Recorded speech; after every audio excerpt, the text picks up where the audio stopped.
Alors, je te fais un tutoriel pour te montrer les étapes pour fusionner deux visages ensemble.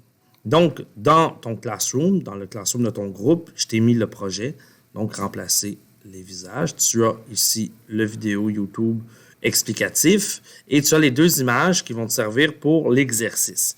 Donc, tu vas cliquer sur les images et ici, je n'ai pas l'option pour télécharger, donc je vais aller dans les trois points, ouvrir la nouvelle fenêtre et ici va apparaître l'onglet télécharger. Je vais télécharger le visage de la première femme et ensuite je vais faire la même chose pour la femme numéro 2. Donc je vais ouvrir dans une nouvelle et je vais télécharger les images. Alors j'ai ouvert Photoshop, je vais ouvrir mes deux images. Donc, je vais sélectionner les images et je vais ouvrir les deux images. Donc, maintenant, j'ai deux onglets. L'onglet avec la femme un peu plus pâle et l'onglet avec la femme un peu plus bronzée. Donc, je t'explique maintenant les étapes pour fusionner les deux visages ensemble. Donc, ce visage-là ici, on va le prendre, puis on va l'entourer avec le lasso. Donc, l'objectif du lasso, c'est de venir prendre une partie du visage, donc une partie des joues, les sourcils, les yeux, le nez, la bouche. Donc, tu y vas et tu sélectionnes un peu sans trop de précision, donc le visage de la femme bronzée. Tu vas faire CTRL-C et tu vas faire CTRL-V en sélectionnant la première femme ici. Donc, CTRL-V pour venir faire apparaître la femme. Donc, maintenant, si on veut fusionner les deux visages ensemble, il y en a un qui est plus gros que l'autre. Donc, on va rapetisser le visage de la femme un peu plus bronzée. On va faire CTRL-T.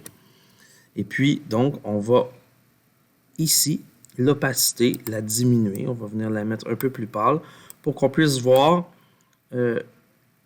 si les yeux sont vraiment à la même place, la même grosseur, le nez, la bouche. Donc, on va rapetisser le visage.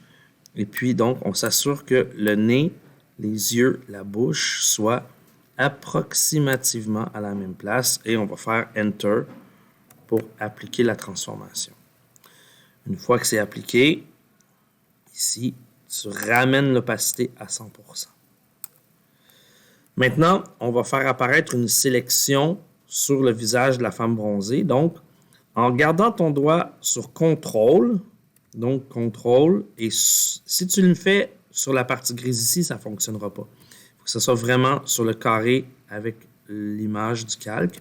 Garde ton doigt sur CTRL et clique sur l'image et tu vois apparaître ici les lignes pointillées.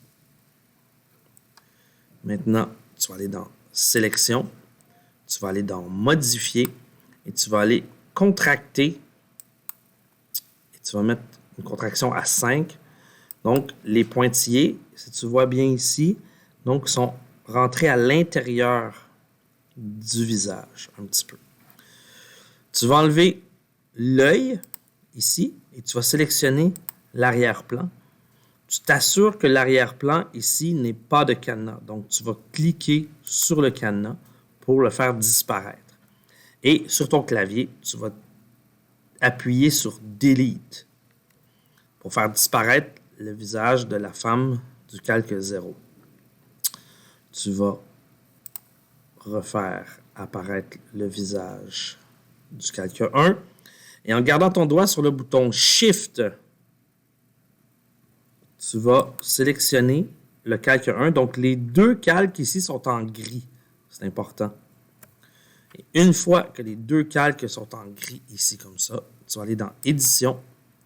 Tu vas aller dans Fusion automatique des calques. Tu t'assures que le panorama ici est pointillé, que le ton aussi est pointillé et tu fais OK. Et voilà. Donc, tu peux faire CTRL-D pour enlever la sélection. Et maintenant, les deux visages se sont fusionnés presque parfaitement. Donc, maintenant, ton travail à toi, ça va être de trouver une image dans laquelle tu vas mettre ton visage. Bon travail.